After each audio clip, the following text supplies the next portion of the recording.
शतरंज के खेल का नया सितारा रमेश बाबू प्रज्ञानंद, किशोर आयु का एक साधारण सा लड़का, आत्मविश्वास से भरा चेहरा, कंप्यूटर जैसी मेघा और माथे पर हर समय सुशोभित रहने वाला विभूतित तिलक, अपने आप में हिंदू संस्कृति का परिचय।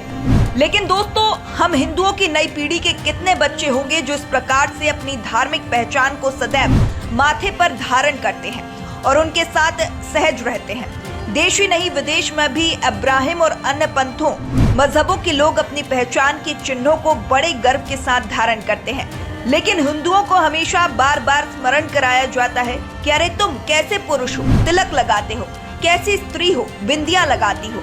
यह सब तो अंधविश्वास और पिछड़ेपन की निशानी है। प्रज्ञानंद से कुछ ऐसा ही प्रश्न एक विदेशी पत्रकार द्वारा पूछा गया। उसने जो उत्तर दिया उससे पता चलता है कि कितनी शार्प बुद्धि और भारतीयता के संस्कार कहां से और कैसे मिले हैं। प्रज्ञानंद की सफलता और उसकी हिंदू पहचान से विदेशी ही नहीं, भारतीय सेकुलरों को भी अब असहजता हो रही है। अनेक अखबारों और वेबसाइट पर प्रज्ञानंद की बिना तिलक वाली फोटो छापी गई। आरोप लगा कि यह मीडिया संस्थान फोटोशॉप करके माथे का टीका हटा रहे हैं। इंडियन एक्सप्रेस नाम के हिंदू फोबिक अखबार ने तो ढूंढकर एक ऐसी विचित्र फोटो छापी ताकि माथा ही दिखाई ना दे। 1000 वर्ष की मुस्लिम और इसी गुलामी के बाद से कांग्रेसी, सेकुलर व भारतीयों में हिंदू पहचान को लेकर एक हीन भावना उत्पन्न कर दी गई। दक्षिण भारत में जीवन शैली बहुत हद तक बच गई है, लेकिन उत्तर भारत में बीते 100 वर्ष में इसे बहुत ही व्यवस्थित ढंग से नष्ट कर दिया गया है। तिलक लगाकर स्कूल जाने पर पिटाई होती है। विशेष रूप से ईसाई मिशनरी स्कूल में यह लगभग पूर्णता से ही बंद कर दिया गया है। इसके कारण बड़ी संख्या में छात्र छात्राओं की मौत हो चुकी है। बॉलीवुड की फिल्मों में अब केवल खलनायक ही तिलक लगाते हुए नजर आते हैं। जो बिंदी कभी स्त्री के श्रृंगार का सबसे महत्वपूर्ण भाग होती थी, अब वह पिछड़ेपन की निशानी है।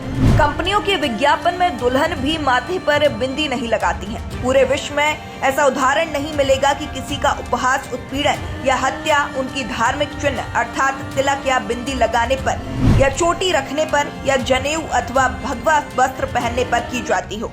हमारे पूर्वजों ने यह भोगा है और स्वतंत्रता के बाद से इसे हम अलग रूप में भोगने को अभिशप्त हैं। प्रज्ञानंद ही नहीं, इसरो के पूर्व प्रमुख के सिवान समेत अनेकों बड़े बड़े वैज्ञानिक से लेकर इलैया राजा जैसे लोगों तक दक्षिण भारत में अनेकों सफल और प्रसिद्ध लोग सहज रूप से तिलक धारण करते आ रहे हैं और अब भी कर रहे हैं। भारतीय संस्कृति में चंदन, हल्दी, विभूतित, कुमकुम इत्यादि का तिलक नियमित रूप से लगाने को कहा जाता है। तिलक जहाँ पर लगाया जाता है वह मनुष्य के आध्यात्मिक शक्ति का आज्ञा चक्र होता है। आज्ञा चक्र स्पष्ट और बुद्धि का केंद्र भी माना जाता है। तिलक से शीतलता प्रदान होती है। इसके माध्यम से ध्यान में साधना लगाई जा सकती है। लेकिन अब समय आ चुका है कि हम तिलक और बिंदी जैसी धार्मिक प्रतीकों को अपने जीवन में वापस लाकर इन्हें गर्व के साथ माथे पर लगाएं और हमारे आसपास के लोगों को भी प्रेरित करें। जब हम हिंदू बनेंगे, भारत तभी विश्व गुरु और हिंदू संस्कृति का परचम पूरी दुनिया में लहरा पाएगा। बहरहाल आज की इस वीडियो में इतना ही।